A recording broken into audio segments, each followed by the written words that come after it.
ಉಡುಪಿ ಜಿಲ್ಲೆಯ ಕುಂದಾಪುರ ಪುರಸಭಾ ವ್ಯಾಪ್ತಿಯಲ್ಲಿನ ವಿವಿಧ ಸ್ಥಳಗಳಲ್ಲಿ ವಾಹನ ನಿಲುಗಡೆಗೆ ಪೇ ಪಾರ್ಕಿಂಗ್ ವ್ಯವಸ್ಥೆಯನ್ನ ಜಾರಿಗೊಳಿಸಲು ಈಗ ಕರೆದಿರುವಂತಹ ಟೆಂಡರ್ ನಿರ್ಣಯವನ್ನ ಹಿಂಪಡೆಯುವಂತೆ ಆಗ್ರಹಿಸಿ ಪ್ರತಿಭಟನೆಯನ್ನ ಮಾಡಲಾಗಿದೆ. ಪ್ರತಿಭಟನೆ ನಡೆಸಿದಂತ ಸಾರ್ವಜನಿಕರು ಹಾಗೂ ಸ್ಥಳೀಯ ಸಂಘ ಸಂಸ್ಥೆಗಳು ಕುಂದಾಪುರ ಉಪವಿಭಾಗದ ಸಹಾಯಕ ಆಯುಕ್ತರಿಗೆ ಮನವಿಯನ್ನ ಸಲ್ಲಿಸಿದ್ದಾರೆ. ಕುಂದಾಪುರ ಒಂದು ಸಣ್ಣ ಪಟ್ಟಣವಾಗಿದ್ದು ಇಲ್ಲಿ ಪ್ರತಿದಿನ ಸಾವಿರಾರು ಜನರು ತಮ್ಮ ದೈನಂದಿನ ವ್ಯಾಪಾರ, ಉದ್ಯೋಗ ಮತ್ತು ಅಗತ್ಯ ಕೆಲಸಕ್ಕೋಸ್ಕರ ನಗರಕ್ಕೆ ಬರ್ತಾರೆ. ರಸ್ತೆ ಬದಿಯಲ್ಲಿ ವಾಹನವನ್ನ ನಿಲ್ಲಿಸಲು ಸಹ ಈಗ ಶುಲ್ಕವನ್ನ ವಿಧಿಸಿರುವುದರಿಂದ ಸಾಮಾನ್ಯ ಜನರು, ಸಣ್ಣ ವ್ಯಾಪಾರಿಗಳು ಹಾಗೂ ಗ್ರಾಹಕರು ಅನಗತ್ಯ ತೊಂದರೆಯನ್ನ ಅನುಭವಿಸುವಂತೆ ಆಗತ್ತೆ.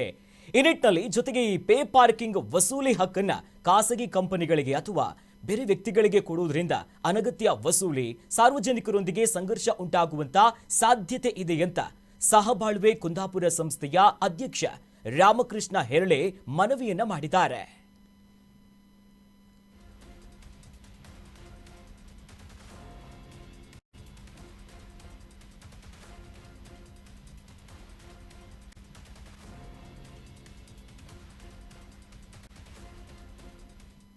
ಮೊನ್ನೆಯ ದಿನಪತ್ರಿಕೆಗಳಲ್ಲಿ ಒಂದು ಪ್ರಕಟಣೆ, ಕುಂದಾಪುರ ಪುರಸಭೆಯ ವತಿಯಿಂದ ಒಂದು ಪ್ರಕಟಣೆ ನೋಡಿದಾಗ ಇಡೀ ಕುಂದಾಪುರದ ಜನತೆ ಒಮ್ಮೆ ದಂಗಾಗಿದೆ. ಕುಂದಾಪುರದ ಮುಖ್ಯ ಬೀದಿಗಳ ರಸ್ತೆಯ ಪಕ್ಕದಲ್ಲಿ ನಿಲ್ಲಿಸುವ ವಾಹನಗಳಿಗೆ ತೆರಿಗೆ ವ್ಯವಸ್ಥೆಯನ್ನು ತರ್ತೇವೆ, ಅದಕ್ಕೆ ಗುತ್ತಿಗೆಗಾಗಿ ಟೆಂಡರ್ ಕರೆದಂತಹ ಒಂದು ಪ್ರಕಟಣೆ ನೋಡಿದ್ದೇವೆ. ಇದು ಕರ್ನಾಟಕ ರಾಜ್ಯದ ಯಾವುದೇ ಭಾಗದಲ್ಲಿ ರಸ್ತೆ ಬದಿಯಲ್ಲಿ ನಿಲ್ಲಿಸುವ ವಾಹನಗಳಿಗೆ ಶುಲ್ಕ ವಿಧಿಸಿದಂತಹ ಯಾವುದೇ ನಿದರ್ಶನಗಳಿಲ್ಲ. ಅದೂ ಅಲ್ಲದೆ ಎಷ್ಟು ಅಮಾನವೀಯ ಮತ್ತು ಎಷ್ಟು ಅವೈಜ್ಞಾನಿಕ ಈ ವ್ಯವಸ್ಥೆ ಆಗಿತ್ತು ಅಂತ ಹೇಳಿದರೆ, ದಿನವೊಂದರ ಪ್ರತಿ ಗಂಟೆಗೆ ದ್ವಿಚಕ್ರ ವಾಹನಗಳು 10 ರೂಪಾಯಿ ಶುಲ್ಕ ಹಾಗೂ ಚತುಶ್ಚಕ್ರ ವಾಹನಗಳು 20 ರೂಪಾಯಿ ಶುಲ್ಕವನ್ನು ವಿಧಿಸಿದೆ. ಅಂದರೆ ಇವರ ತಲೆಯಲ್ಲಿ ಏನಿರಬಹುದು ಅಂತ ಊಹಿಸ್ಲಿಕ್ಕೆ ಹೊರಟ್ರೆ, ಕುಂದಾಪುರಕ್ಕೆ ಬಂದವರು ಬರೀ ನಗರ ಸಂಚಾರಕ್ಕೆ ರಸ್ತೆಗಳಿಗೆ ಸುತ್ತಾಕುವ ಮಟ್ಟಿಗೆ ಅವರು ತಿರುಗ್ತಾರ ಏನೋ ಅಂತ ಅಂದುಕೊಂಡಿರುವಂತಿದೆ. ಕುಂದಾಪುರಕ್ಕೆ ಬರುವ ಏನಿಲ್ಲ ಅಂದರೂ ಒಂದು 5-6 ಕಡೆಗೆ ಕನಿಷ್ಠ ಪಕ್ಷ ಒಂದು ಹೋಟೆಲಿಗೆ ಹೋಗ್ತಾನೆ, ಒಂದು ಅಂಗಡಿಗೆ ಹೋಗ್ತಾನೆ, ಒಂದು ಜೆರಾಕ್ಸ್ ಸೆಂಟ್ರಿಗೆ ಹೋಗ್ತಾನೆ. ಹೋದಲ್ಲಿ ಎಲ್ಲ ಅವನ ಹತ್ರ ಶುಲ್ಕ ವಸೂಲು ಮಾಡಿದರೆ ಅವನ ದಿನದ ಒಂದು ಇಡೀ ದಿವಸದ ಸಂಬಳ ಅದಕ್ಕೆ ವಿನಿಯೋಗ ಆಗುತ್ತೆ. ಇದು ಅವೈಜ್ಞಾನಿಕ.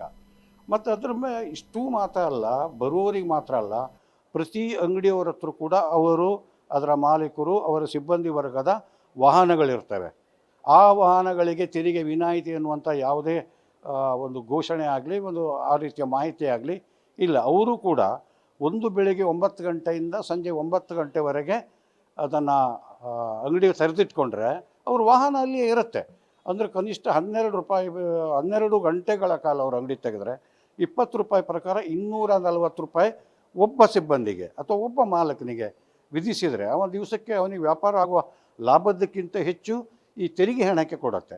ಸಾಮಾನ್ಯವಾಗಿ ನಾವು ಟೋಲ್ ಗೇಟು ಮತ್ತು ತೆರಿಗೆ ಸಂಗ್ರಹದ ಈ ಏಜೆನ್ಸಿಗಳಲ್ಲಿ ನೋಡಿರುವಾಗ ಅದರ ಹೆಚ್ಚಿನ ಸಿಬ್ಬಂದಿಗಳು ನಯವಿನಯದಲ್ಲಿ ಮಾತಾಡುವುದನ್ನು ಹೊರತಾಗಿ ಸ್ವಲ್ಪ ರಫ್ ಆಗೇ ಮಾತಾಡ್ತಾರೆ. ಇದನ್ನು ನಾವು ನೋಡಿದ್ದೇವೆ, ಎಲ್ಲ ಕಡೆ ತುಂಬ ಜನ ಅನುಭವಿಸಿದ್ದಾರೆ.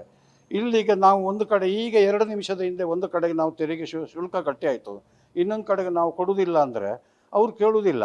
ಏಜೆನ್ಸಿ ನಮಗೆ ಇದು ಕಾಂಟ್ರಾಕ್ಟ್ ಆಗಿದೆ, ನಾವು ನಮ್ಮ ಕೆಲಸವನ್ನು ನಿಭಾಯಿಸ್ತೇನೆ, ನಿಮ್ಮ ಅಹವಾಲು ಇದ್ದರೆ ಬೇರೆಯವರಿಗೆ ಕೊಡಿ ಅಂತ ಹೇಳಿ ಜಗಳಕ್ಕೆ ಬರ್ತಾರೆ ವಿನಃ ಅವರು ನಮ್ಮಿಂದ ನಿಮ್ಮ ಶುಲ್ಕ ಬೇಡ, ನೀವು ಈಗಾಗಲೇ ನಿಲ್ಲಿಸಿ ಆಯ್ತಲ್ಲ ಅಂತ ಖಂಡಿತವಾಗಿ ಹೇಳುವುದಿಲ್ಲ.